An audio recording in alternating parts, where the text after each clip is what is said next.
Oh, it begins. Welcome to the Bionicle Inspiration Series, everyone. The show where we take a look at MOCs from across the Bionicle community to give you a bit of inspiration for your own future builds.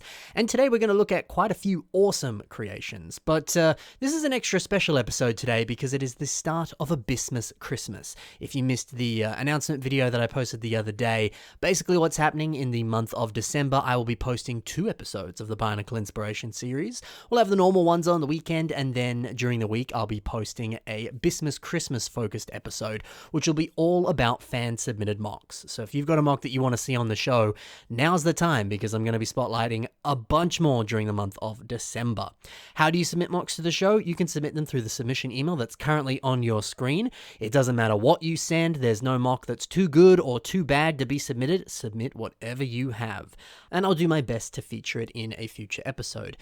Include your social media, your name, your online name, the name of your MOC. If you don't have any of that, don't include it. It doesn't matter. There's no real strict rules here. Just send photos of what you got. If you're sitting there thinking, I don't know if I should submit it because this reason or this reason, you're wrong. You should submit it. But like I said, there's a much bigger chance that you'll be featured on the show because I'll be featuring a lot more during a higher concentrated period of time. So submit your stuff, you lovely person. Be not afraid. Anyway, we're over a minute in, let's begin. So, this was sent to me as a link, so this post itself didn't actually have a name, and it also wasn't in English, so I had to Google Translate this. So this MOC is called hashtag post a photo that you think is cool without saying a word, and this was built by Hanku Lego. So we've got a very distinct leg design on this MOC. You know, the knees and all of the lower leg, they bend and jut out in a surprisingly strange angle and a surprisingly strange way. Now, I mean, it does look cool, but it's certainly different. Now, I guess this does leave room for the Nuju Hordika mask on the upper leg, which is smart. It allows for that to actually be inserted in, and with relative ease and at an interesting angle as well. So yeah, it might be a little bit different, but it's, a bit more experimental, and I really like seeing stuff like that. So it's a good leg design in my eyes. On the legs as well, we've got some tan gear pieces at the top. Now, I think this is pretty unique. The MOC has a few exposed gears throughout the design, and honestly, I really like them. The hints of tan, they work well with the other hints of gold that are on this MOC, and I think the gold and the tan contrasts very nicely with the predominantly red and white color scheme, so it's good stuff. And yeah, anytime you can put gears on a MOC, I think it's good. It just feels so within the aesthetic of Bionicle. I really like it. There's also these 2 printed 1x1 round tiles, which have the Hero Factory logo on them. These are up here on the shoulder design. Now, I assume this means that this is a Hero Factory MOC, and that's the logo to sort of signify that. But, like I said at the start of this episode, there wasn't a lot of context in the links or the email for this MOC, so I'm kind of just assuming that this is a Hero Factory hero. But I do like the idea of this being a very modest and small Hero Factory logo that's on the MOC. There's something very lovely about that. You look at a set like Furno XL, for example. He's got a huge shield with the Hero Factory H on it, and then he's got this big central white logo. The white, of course, stands out there, and then you've got those 4 red lines pointing to it. The Hero Factory branding wasn't exactly subtle on the Hero Factory heroes, so seeing it a little bit more, it's just a little small hint here. I like that. It's a little bit refreshing. The subtlety of that really actually makes it stand out. It's cool. So that's the end of that MOC. The next one now is Crystal King, and this is built by Jox Builds. I love that this dude is called Crystal King, because of course there was a set that I had growing up that was called Crystal King from the Power Miners Wave, a fantastic set, built by Mark Stafford, I believe. And then there's actually a newer Ninjago set that is also called Crystal King, and I remember when the rumors came out about that, I was so excited that my old favorite set, Crystal King, was returning, and he was not, but it was a different Crystal King. So you know what, now there's a third Crystal King to add to the mix. So hey, you know what, if the name's cool, why not stick with it and make your own MOC based off of the name? I don't think that's exactly what happened here, but hey, if there's an already pre-existing thing with a cool name, make your own version of it. It'll still be cool. I like the weapons on the arm here. They're pretty awesome. We can see that there's some fingers that actually are, holding on to these weapons in black here. So it is a sort of attachable weapon in that sense. It's not that the arms themselves are actually claws.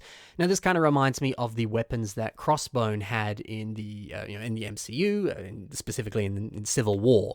I've always loved the look of these kind of arm weapon gauntlet things. I guess like Shocker has a similar one in Marvel, but just cool gauntlet weapon things, they always kind of pique my interest. So seeing a similar thing translated into Bionicle, that makes me happy. I like that. It's also nice to see the contrast between translight blue pieces and black pieces as well.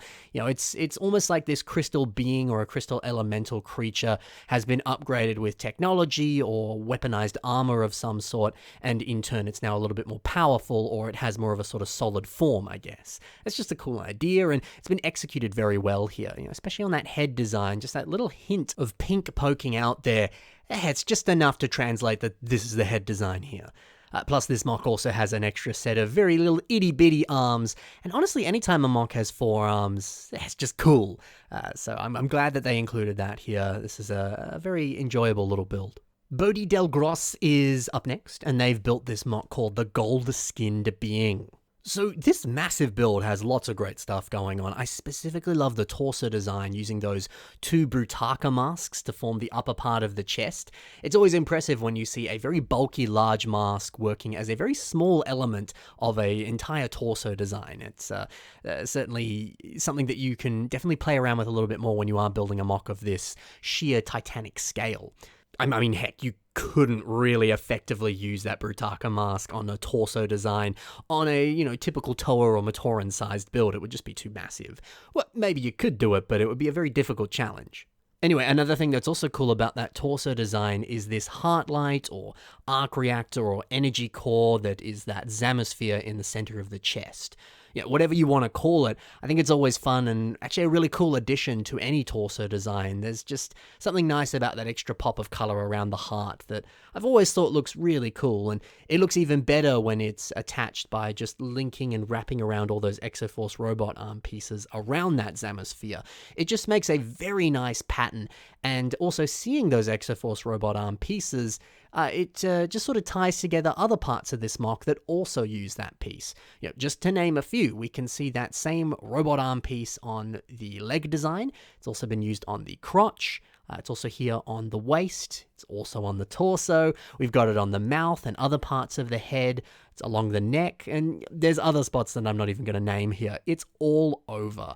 And honestly, man, that Exoforce robot arm piece, it is so versatile and so helpful. I mean, we can just see on this MOC alone how many different uses that one piece gets on this MOC.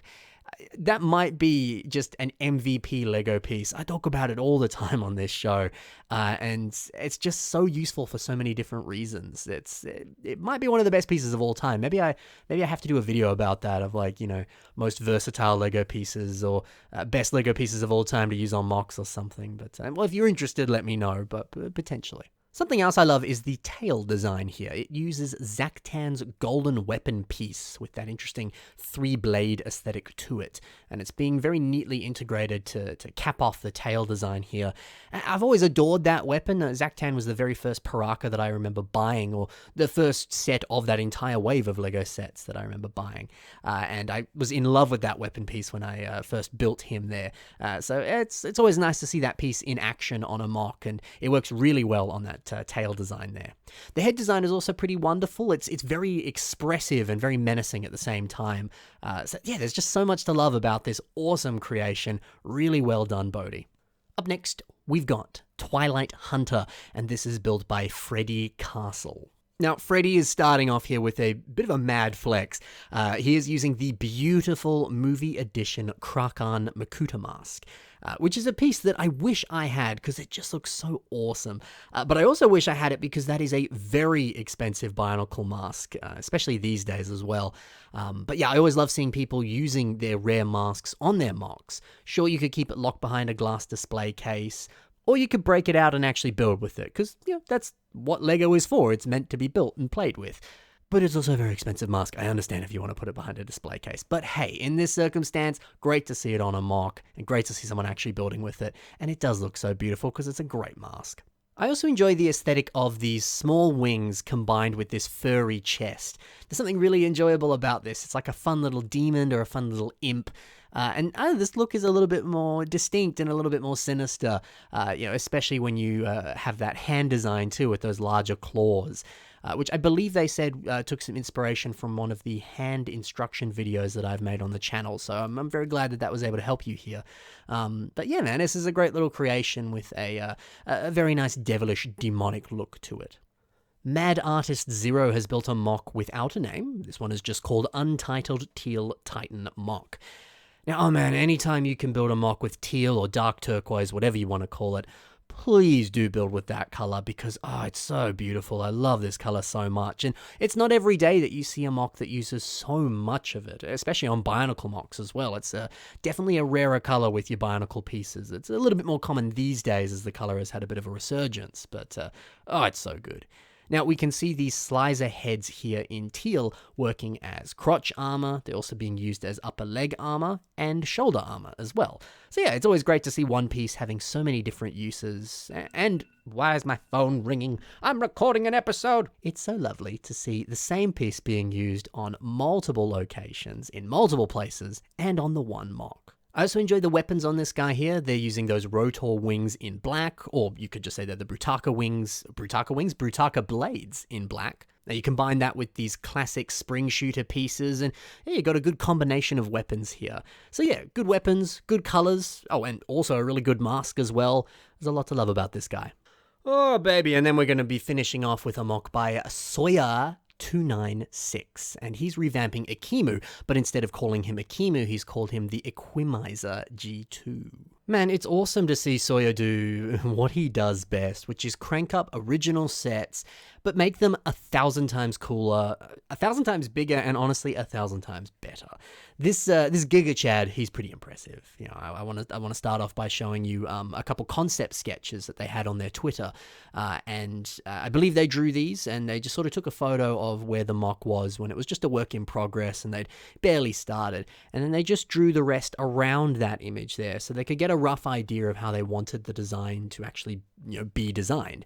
Now, I think that in itself is a genius way to better visualize how you want to build what you're going to build, but it's also a really good way of, you know, sharing what you're thinking with someone else, and you can send them that photo and they go, oh, okay, I see what you're doing, maybe you could use this piece, or da-da-da. So yeah, doing that also could be a good way to get a little bit of feedback if you're looking for it on your, you know, current creations. Yeah, I'm sure you saw this other sketch on the left here in this specific image. I'm not too sure what this is. This was another example where there wasn't as much detail on Twitter, but I'm guessing this was them deciding, oh, maybe I want to branch it in this different direction, and then realizing, no, that's not the way I want to go. But hey, it still looks really cool, and there's no reason you couldn't take that image and bring that to life using Lego pieces yourself. So yeah, maybe you could do that. Anyway, it's great to see how this sketch ended up turning into something that was incredibly similar. I've spoken to a few builders, and they themselves struggle with having that mental image and then turning that into exactly how it looked in their head. It very often ends up into something a little bit different, or quite majorly different. So it's not an easy thing to do, to have that original idea and then absolutely nail it. It's a bit of an underrated gift that Soya has managed to achieve there. The final model itself is just phenomenal. It certainly looks like there's a little bit of inspiration from, Overwatch Reinhardt here. Maybe that's a bit of I don't know if it's a bit of a stretch. There's certainly some similarities here. Whether or not that was the actual inspiration or not, hard to say, but still, there's some similarities. So these big, bulky lower arms here, they're so different, but oi, I love them. This like quirky buffed up section, it's so different from what you typically see on your average Bionicle MOC, and it's not exactly matching human proportions. There's not that much bulk down there normally. But you know, the fact that they also use these big, huge gold pieces, well, that's just great, because I see people complain all the time about these pieces, because they're just so obnoxiously huge and really hard to use. So seeing them integrated here, it's lovely. And you know, yes, like I said before, sure, they don't match human proportions, but I kind of like that they don't. The absurdity of them, the almost like Transformer-like proportions that they have, really sets this apart and makes this feel way more in line with Ekimu. To me, this actually matches the mental image that I have of Ekimu in my head, and I think that's something that Soya does so well. He takes the essence of the character, the story, the concepts behind the character, and brings to life that mental image of them in just a magical way. Some other parts on this MOC that are really incredible include the shaping on the torso. You know, using those Brutaka masks once again. We've got some interesting spiky ball pieces in gold, and then there's some tires beautifully integrated into the sort of deeper parts of the torso there. All of that together just shapes this torso in such a phenomenal way. And yeah, sure, the pecs alone are probably like triple the size of the head, but I kind of love that. You know, it's again, it's a little quirky, but it works. He's also got some cool looking system boots. He's got these golden pistons that make up a wonderful design on the torso. And there's just so much to love about this creation. I could go on, but we've only got so much time here. I love, love, love how this looks. I hope you enjoyed this episode of the Bionicle Inspiration series. Stay tuned for more BIS-MAS Christmas episodes. And of course, submit your MOCs to the show using the submission email if you want to see yourself on a BIS-MAS Christmas episode. See you next time on a regularly scheduled episode of the Bionicle Inspiration series. Thank you so much for watching. Happy building and bye for now.